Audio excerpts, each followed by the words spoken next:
সীমান্ত পরিস্থিতির আরও খবর জানব। ময়মনসিংহ থেকে যুক্ত হচ্ছেন সহকর্মী সুলতান মাহমুদ কনিক। কনিক, সেখানকার সার্বিক পরিস্থিতি নিয়ে জানাবেন। বিজিবি বিএসএফ এর কোনো বৈঠক হয়েছে কিনা জানাবেন। Furniture just smarter, JMG furniture.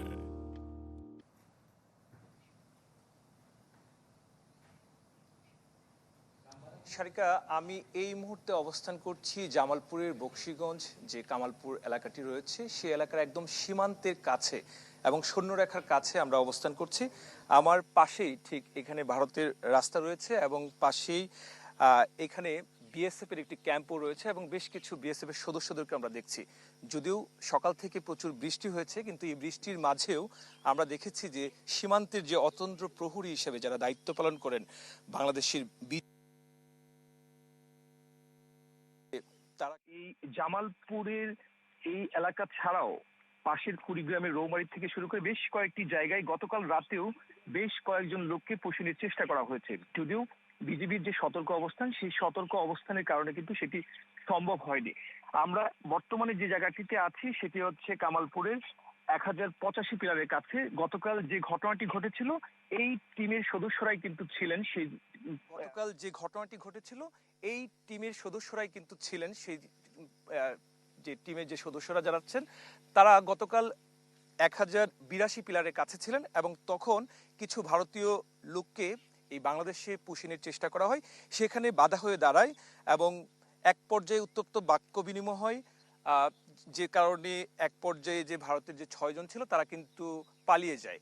এবং আমরা দেখেছি যে তখন এই বাংলাদেশের যে স্থানীয় যে সমস্ত নাগরিকরা আছেন তারা কিন্তু এই বিজিবিকে যথেষ্ট সহযোগিতা করেছেন এবং পরিস্থিতিটি এমন একটি পর্যায়ে ছিল যে অনেকটা উত্তপ্ত অবস্থায় ছিল। যদিও এখন এই মুহূর্তে কিন্তু পরিস্থিতি অনেকটাই শান্ত রয়েছে।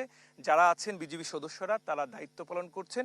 আর বলে রাখি যে ময়মনসিংহ ৩৯ ব্যাটালিয়নের যে বিজিবি সেক্টর কমান্ডার রয়েছেন সরকার মোহাম্মদ মুস্তাফিজুর রহমান, তিনি আমাদেরকে জানিয়েছেন যে তার আওতাধীন প্রায় 243 কিলোমিটারের যে জায়গা রয়েছে, সীমানা জায়গা রয়েছে, সেই জায়গা দিয়ে এখন পর্যন্ত বেশ কয়েকদিনের মধ্যে 9টি স্পট দিয়ে বেশ হঠাৎই আধা ঘন্টার জন্য 1 ঘন্টার জন্য ভারতের যে লাইটগুলি রয়েছে সেগুলি কিন্তু বন্ধ করে দেওয়া হয় এবং এই বন্ধ করে দেওয়ার ফলে তারা আসলে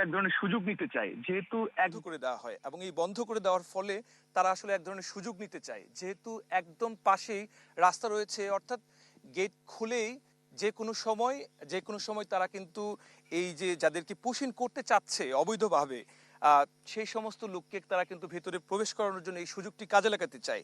তবে তাদের সতর্ক অবস্থানের কারণে এখনো পর্যন্ত যে কয়েকদিন ধরে চেষ্টা চালানো হয়েছিল সেই চেষ্টা কিন্তু সম্পূর্ণ বিফলে গিয়েছে।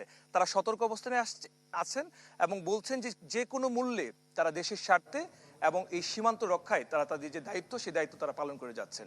সারিকা, অনেক ধন্যবাদ আপনাকে।